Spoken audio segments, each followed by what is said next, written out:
It's early February. Summer's still hanging on, whānau reunions, weddings, back to mahi, back to kura, and right on cue, back to Māori being protesters on the news last night. Not partners, not tangata whenua, not even New Zealanders. Protesters. Welcome to Waitangi Day. But here's the pātai. Are we though? Protesters? Because you don't protest your own agreement. Think of it this way. Imagine Māori are the landlord. We sign a lease with the Crown.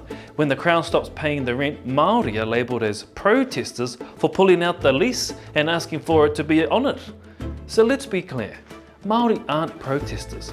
We're contract holders. The protesters, they're the ones who say te tiriti doesn't matter, that it should be ignored, that promises should be broken.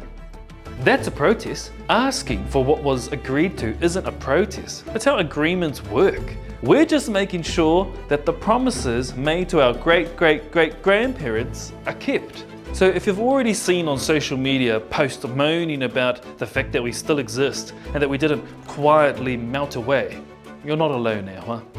Because here's the thing. Our tipuna sat down with the Crown. They made a promise to each other, and as the Crown has now learned for 186 years, Māori don't forget, and we don't forget a promise. Toitu te tiriti.